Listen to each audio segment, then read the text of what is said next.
Francis Burnett. Le petit lord Fauntleroy. Chapitre 1. Cédric. À la mort de son père, Cédric était si petit qu'il ne s'en souvenait pas beaucoup. Il savait que son père était anglais, car sa mère le lui avait dit. Il se rappelait qu'il était très grand, qu'il avait des yeux bleus, une grande moustache blonde, et que c'était bien amusant de faire le tour du jardin grimpé sur ses épaules.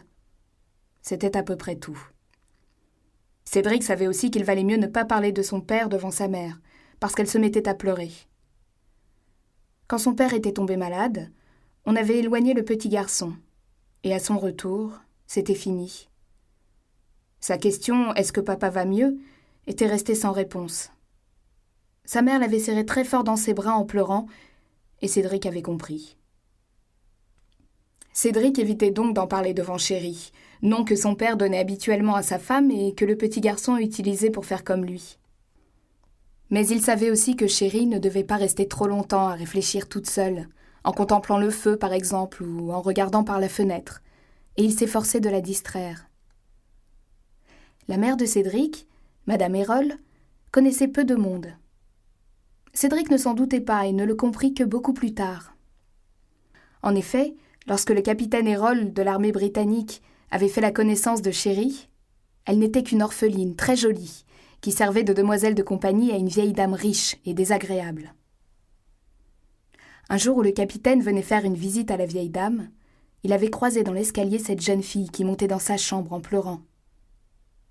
Il avait été frappé de la beauté et de la tristesse de ce jeune visage. Il ne l'avait pas oubliée, et il l'avait épousée quelque temps plus tard. Hélas, ce mariage n'avait pas plu à tout le monde, et notamment au père du capitaine Hérol, vieux seigneur anglais extrêmement riche qui méprisait et détestait tout ce qui était américain. Et malheureusement, la jeune fille était américaine, et c'était en Amérique que cette histoire se passait. Le capitaine Hérol avait donc un père très riche. Mais les lois anglaises sont ainsi faites que son fils n'aurait jamais une grande fortune, car il avait aussi 2 frères aînés, et seule leur mort aurait permis au capitaine d'hériter du titre et de la fortune, éventualité peu probable, et que le capitaine ne souhaitait nullement. Le capitaine avait en effet de grandes qualités qui manquaient totalement à ses frères. Autant il était grand, souriant, sympathique, autant ses frères étaient insignifiants, vaniteux et désagréables. L'aîné, surtout, n'avait presque pas pu se faire d'amis au collège, et le vieux seigneur, son père, voyait avec peine que le titre de noblesse allait être porté après lui par quelqu'un qui n'en était manifestement pas digne. Le vieux gentilhomme en éprouvait d'autant plus de colère qu'il avait une certaine préférence pour son plus jeune fils. Mais il finissait par en vouloir à celui-ci d'être seulement le 3e, comme si cela avait été de sa faute. Dans un accès de mécontentement, il l'envoya en Amérique pour ne plus l'avoir sous les yeux. Ainsi, le spectacle de ses qualités ne viendrait pas renforcer l'amertume que lui donnaient ses 2 autres fils. C'était, on le voit, un homme aimable que le vieux seigneur. Au bout de 6 mois, cependant, il commença à se sentir seul et écrivit sèchement à son fils de revenir sur-le-champ. Sa lettre croisa celle du capitaine, qui lui a annoncé son intention d'épouser une ravissante américaine. Au reçu de cette lettre, le vieux poussa des hurlements de rage. Son valet de chambre terrorisé, pourtant habitué aux colères de son maître, dut se retenir pour ne pas s'enfuir. Pendant 1 heure, le vieux monsieur arpenta son salon comme un enragé, en proférant des malédictions épouvantables, puis s'assit brusquement à une table, prit du papier et de l'encre, et écrivit à son fils qu'il lui défendait désormais de jamais se présenter chez lui, ou même de lui écrire, à lui son père, ainsi qu'à ses frères. Il pouvait vivre et mourir où bon lui semblait, mais en tout cas, il ne devait jamais espérer la plus petite aide de son père aussi longtemps qu'il vivrait. Puis il cacheta la lettre et la fit porter à la poste. Évidemment, le capitaine Hérol, qui ne s'attendait nullement à une telle réponse, en eut beaucoup de chagrin. Il aimait infiniment l'Angleterre, sa patrie, et plus encore le château de ses ancêtres. Il avait même beaucoup d'affection pour son père, et souffrait de ses déceptions, mais il vit bien qu'il n'y avait rien à faire. Il commença par se demander de quoi il allait vivre, Il ne connaissait aucun métier car son père ne l'avait nullement élevé dans la pensée qu'il dût un jour travailler pour gagner sa vie. Et il ne se sentait aucune compétence dans les choses du commerce. Mais il était courageux et têtu. Il donna sa démission de l'armée britannique et après quelques difficultés, trouva une situation à New York où il se maria. À cette époque, New York n'était pas l'immense cité hérissée de gratte-ciel qu'elle est aujourd'hui.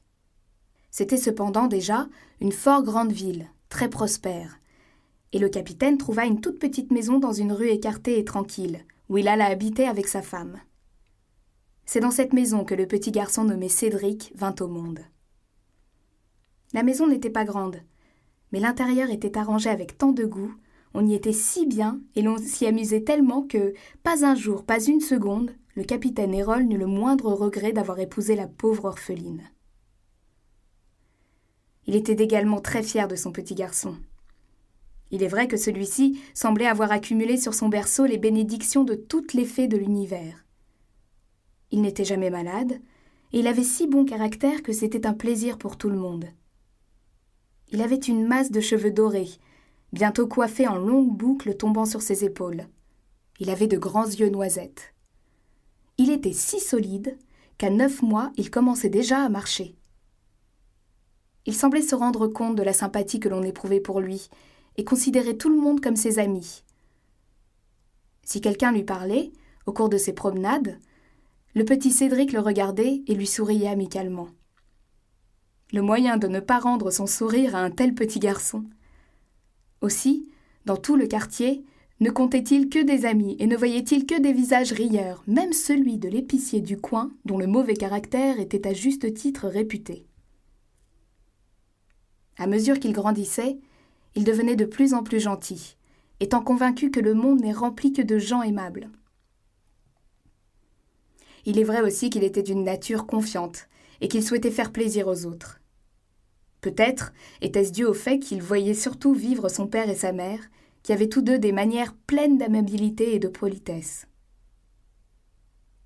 Et quand il comprit que son papa ne reviendrait jamais plus, il reporta sur sa mère toute sa tendresse et se mit à s'occuper de Chéri, tout comme il l'avait vu faire son papa.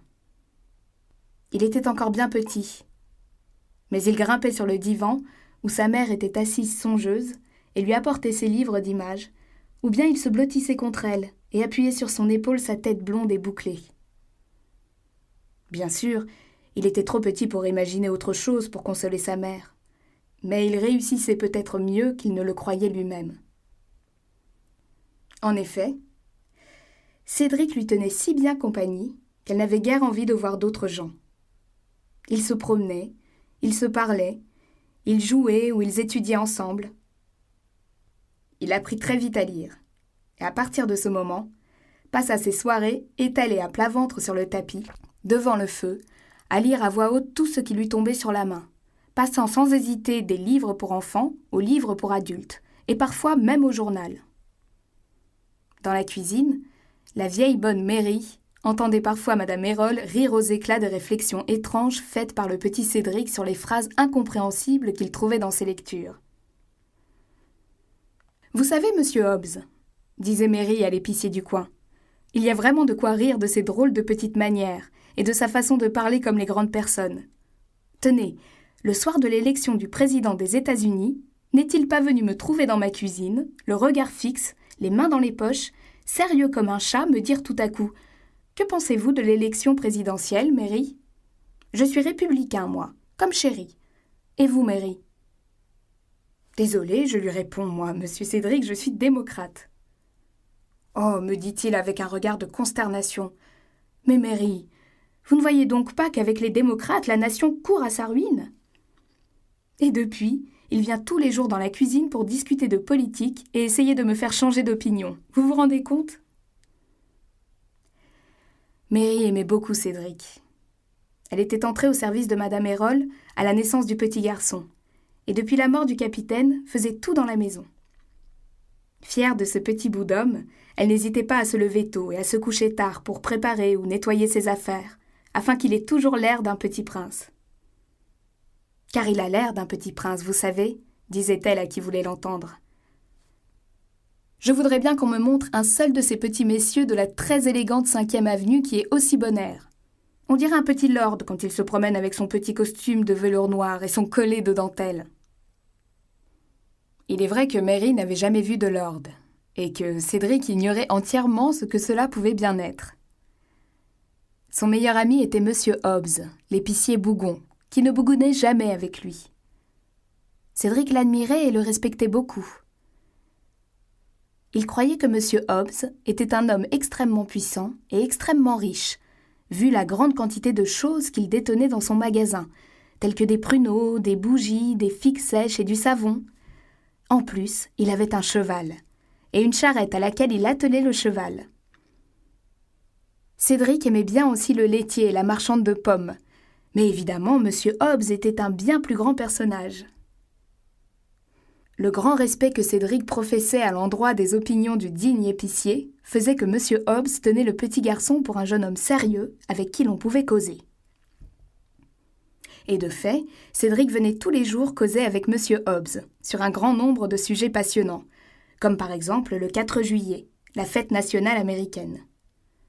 Monsieur Hobbs était alors intarissable.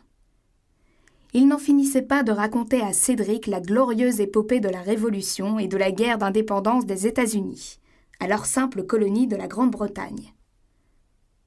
Il l'agrémentait de splendides récits patriotiques où la parfaite scélératesse et l'ignominie éclatante des Anglais et de leur gouvernement rendaient encore plus beau l'héroïsme des combattants américains. Il est vrai que M. Hobbs avait peu de sympathie pour les Anglais, et ne se privait pas de le dire, trouvant particulièrement ridicule leur monarchie, leur noblesse et leur mode de vie. Il récitait à Cédric en contrepartie des passages entiers de la déclaration d'indépendance que Cédric, transporté d'enthousiasme, écoutait les joues en feu et les cheveux ébouriffés. Il avait hâte, en rentrant à la maison, de raconter toutes ces belles choses à sa mère. Monsieur Hobbs lui donna ainsi le goût de la politique, et comme Monsieur Hobbs recevait les journaux et les lisait à haute voix, Cédric savait parfaitement tout ce qui se passait à Washington. Aussi, l'élection présidentielle fut-elle pour lui un grand événement. Les sentiments républicains du petit garçon et du gros épicier ayant été pleinement satisfaits, Monsieur Hobbs l'emmena le soir voir la retraite aux flambeaux qui accompagnait cet événement. Et les porteurs de torches, malgré leur propre enthousiasme, souriaient à la vue de ce gros homme qui s'épongeait le front avec un mouchoir tandis que, perché sur ses épaules, un petit bonhomme de 8 à 9 ans et aux cheveux dorés agitait sa casquette à tour de bras en poussant de retentissants hurrahs. C'est peu après cette magnifique élection qu'il advint une chose singulière qui allait considérablement modifier l'existence de chacun. Ce jour-là, Cédric était précisément en train de discuter avec M. Hobbs de l'Angleterre et de la reine Victoria. M. Hobbs émettait des opinions sévères sur l'aristocratie anglaise et vouait une exécration particulière aux comtes et aux marquis britanniques. En effet, lorsque Cédric, après une bonne partie avec ses camarades du quartier, s'était trouvé fatigué par la chaleur, il était entré dans la boutique fraîche et s'était assis à sa place habituelle. M. Hobbs, que la lecture du journal relatant une cérémonie officielle à la cour d'Angleterre avait mis fort en colère, n'attendait que cette occasion pour exploser. « Non mais, dit-il avec indignation à Cédric, voilà comment cela se passe là-bas.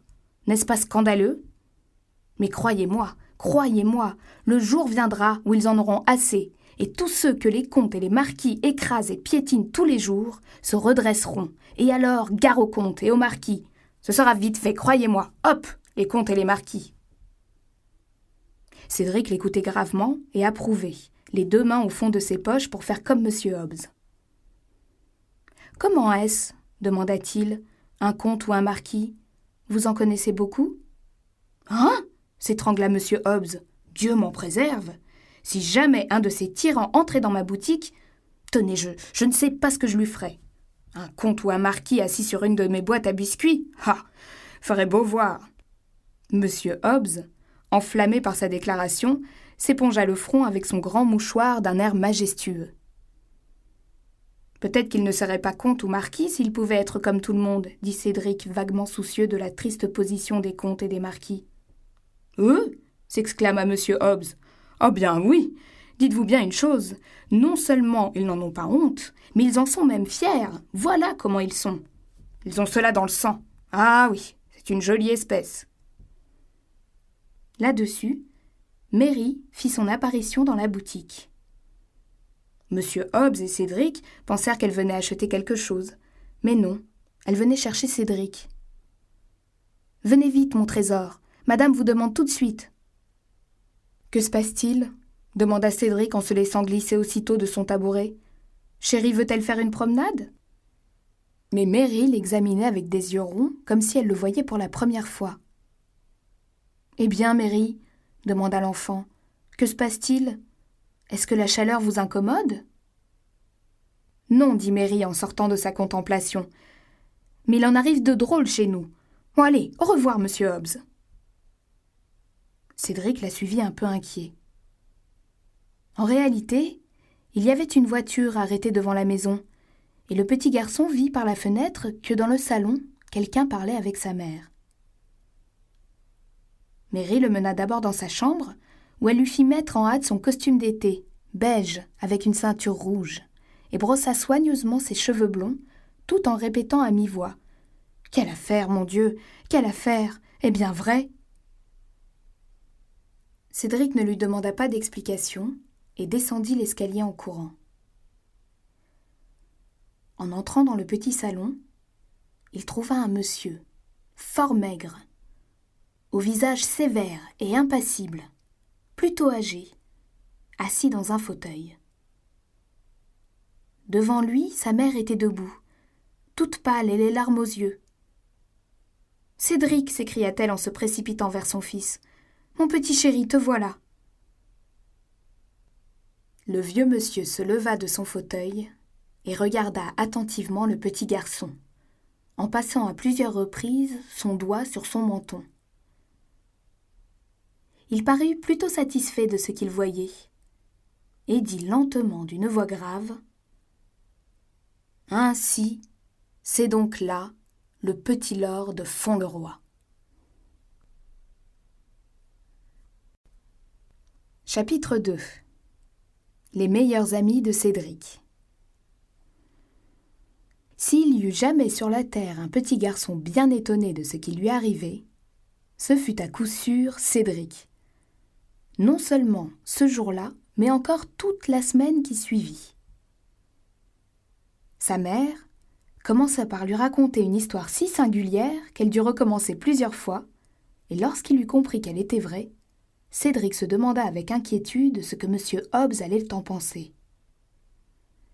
Car malheureusement, il y était fortement question non de marquis, mais de comte.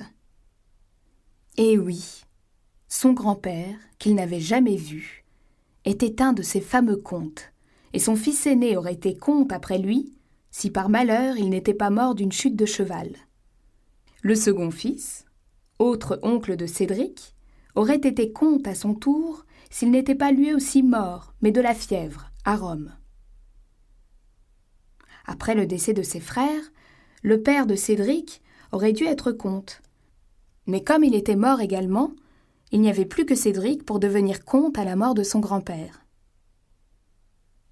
En attendant, il devait désormais s'appeler Lord Fauntleroy, ce qui était le nom de l'héritier du titre. Cédric devint d'abord très pâle.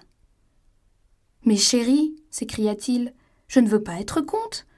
Aucun de mes camarades n'est comte. Je n'en connais pas un seul dans tout le quartier. Ne pourrait-on pas m'en dispenser ?» Pourtant, il semblait bien qu'il n'y eût aucun moyen en effet, et que l'on n'ait pas comte à volonté. Le soir même, Madame Errol expliqua tout cela à son petit garçon, qui l'écoutait gravement, assis dans sa posture favorite, un genou enserré dans les deux mains. En un mot, son grand-père, se trouvant sans héritier, avait envoyé le monsieur maigre et âgé en Amérique pour chercher son petit-fils et le ramener en Angleterre. Et sa maman était d'avis qu'il y aille. « Ton papa l'aurait voulu, » disait-elle. « Et puis il y a beaucoup de choses qu'un petit garçon de ton âge ne peut comprendre. Mais tu verras, quand tu seras grand, que cela vaut beaucoup mieux pour toi. Je serai une mère tout à fait égoïste, si je te gardais ici. Cédric secoua tristement ses boucles blondes. On était très bien ici, et M. Hobbs me manquait beaucoup. Je crois que je lui manquerai aussi beaucoup. Tous les gens d'ici me manqueront. Le lendemain, l'homme d'affaires du vieux comte, M. Havisham, revint, et Cédric apprit beaucoup de choses. Il sut ainsi qu'il serait un jour très riche, avec des châteaux et des manoirs à ne savoir qu'en faire, des parcs, des mines de charbon, des moulins, des champs et un grand nombre de fermiers. Mais cela ne le réconcilia guère avec sa nouvelle importance. Il était surtout très préoccupé de ce qu'il allait devoir annoncer à son ami M. Hobbs. Et quand il alla le voir cet après-midi-là, c'était avec l'esprit fort chagrin. « Hé !» fit M. Hobbs, qui était tout seul dans sa boutique, avec les stores baissés à cause de la chaleur. « Comment cela va-t-il ?»« Bonjour, M. Hobbs, » dit Cédric. Au lieu de s'asseoir comme d'habitude sur le tabouret, il s'assit sur une caisse à biscuits. Il resta d'abord silencieux. Tellement silencieux même que M. Hobbs pencha la tête et demanda « Tout va bien, j'espère ?» « Monsieur Hobbs, » dit Cédric en ramassant tout son courage. « Vous souvenez-vous de quoi nous parlions hier ?»« Il me semble que c'était de l'Angleterre, » dit M. Hobbs. « Oui, mais plus précisément quand Marie est venue me chercher. »« Eh bien, je crois que nous étions en train de dire ce que nous pensions de la noblesse anglaise. »« Oui, » dit Cédric avec hésitation. « Nous parlions des comtes et des marquis. » Il ne s'était jamais senti aussi confus de toute sa vie, et rougissait jusqu'aux cheveux. « Vous disiez que si l'un d'eux s'asseyait sur vos boîtes à biscuits, vous ne saviez pas ce que vous lui feriez. »« Ça, c'est la vérité vraie, » opina M. Hobbs avec énergie. « Eh bien, Monsieur Hobbs, » dit Cédric avec une toute petite voix, « c'est qu'il y a un comte qui est assis actuellement sur votre boîte à biscuits. »« Quoi ?» s'exclama M. Hobbs avec des yeux exorbités. « Oui, voilà, et il paraît que je suis un comte en Angleterre. Enfin que j'en serai un plus tard. C'était cela la nouvelle d'hier. Alors je ne voudrais pas vous tromper. » M. Hobbs était devenu tout rouge. Il tira avec ses gros doigts sur le col de sa chemise et desserra sa cravate en disant « C'est cette maudite chaleur. Je dois avoir des tintements d'oreilles. Vous êtes sûr que vous allez bien, vous ?» Il tâta de la main le front du petit garçon. « Mais oui, » dit Cédric consterné, « je vous assure que je vais tout à fait bien. »« Je regrette, monsieur Hobbs. C'est monsieur Havisham qui a tout expliqué à Chéri et à moi. »« Monsieur Havisham est l'homme de loi de mon grand-père. Il est venu exprès en Amérique pour nous l'annoncer. » Monsieur Hobbs regarda l'enfant d'un air égaré. « Et comment s'appelle donc votre grand-père » Cédric plongea précipitamment la main dans sa poche et en tira un papier qu'il lut avec application. « C'est très long et très compliqué, dit-il. Il s'appelle John Arthur Molyneux Hérol, comte de Dorincourt. C'est son nom, et il vit dans un château en Angleterre. Ou peut-être plusieurs châteaux, je n'ai pas très bien compris. Et vous savez, papa est mort, et ses frères aussi. Sans cela, je ne serais jamais devenu comte. Mais il paraît que maintenant je suis obligé. » Monsieur Hobbs sentait le monde s'écrouler autour de lui. Et pourtant, quand il voyait de ses yeux écarquillés le petit garçon à l'air malheureux, dont les jambes n'arrivaient même pas au bas de la caisse à biscuits sur laquelle il était assis, il était forcé de convenir qu'il s'agissait bien du même petit garçon aux cheveux blonds, qu'il connaissait pour un fanatique républicain, avec son costume noir et sa cravate rouge. « Et vous, comment avez-vous dit déjà que vous vous appeliez désormais ?»« Cédric Hérol, Lord Fauntleroy. C'est cela que M. Havisham a dit. » La vérité commençant à se faire jour dans la cervelle de M. Hobbs, il exprima sa stupéfaction par un formidable juron, le plus violent qu'il connut et qu'il n'employait que dans les très grands jours. « Sac à papier !» s'écria-t-il. « Que le diable m'emporte !» Cédric ne connaissait pas assez le monde pour savoir que le langage de M. Hobbs n'était pas toujours aussi distingué qu'il aurait convenu. Mais il savait cependant que sa maman n'utilisait pas ce genre de juron. Il comprit que M. Hobbs était très ému. « Ce qui m'ennuie, reprit-il, c'est que l'Angleterre est assez loin d'ici, n'est-ce pas ?»« Assez, oui, dit M. Hobbs. C'est de l'autre côté de l'océan Atlantique. »« C'est cela qui m'ennuie. Je risque de ne pas vous voir avant un certain temps. Je suis si triste, monsieur Hobbs. »« Que voulez-vous » soupira M. Hobbs. « Les meilleurs amis doivent parfois se séparer. » « Voilà pourtant bien des années que nous sommes amis, n'est-ce pas, monsieur Hobbs ?»« Oui, depuis votre naissance. »« Ah, dit Cédric, je ne me doutais pas alors qu'il me faudrait un jour être comte. »« Il n'y a pas moyen d'arranger l'affaire, vous en êtes sûr ?»« J'en ai bien peur, dit Cédric. »« Mais vous savez, il y a une chose que je peux faire. Je vous promets d'essayer de ne pas être un tyran. Et je m'efforcerai d'empêcher une guerre entre l'Amérique et l'Angleterre, si jamais il doit y en avoir une. » Il eut avec M. Hobbs une longue conversation très sérieuse. Et finalement, M. Hobbs, remis du premier choc, ne montra pas tout à fait autant de consternation qu'on aurait pu le croire. Il prit beaucoup sur lui-même et posa à Cédric toutes sortes de questions auxquelles il finit par répondre lui-même, son jeune ami ne pouvant lui fournir qu'un très petit nombre d'éclaircissements. Il est vrai que la plupart des réponses que l'excellent Hobbs se fit à lui-même auraient sans aucun doute beaucoup surpris M. Havisham, l'homme de loi anglais. M. Havisham, pour sa part, était fort étonné d'ailleurs par ce qu'il voyait. Depuis sa naissance, il avait toujours vécu en Angleterre et regardait vivre les Américains avec une certaine perplexité. Il s'occupait depuis 40 ans des intérêts du comte de Dorincourt. Nous espérons que vous avez apprécié cet aperçu. Pour continuer à écouter ce livre audio sur Google Play Livres, utilisez le lien dans la description de la vidéo.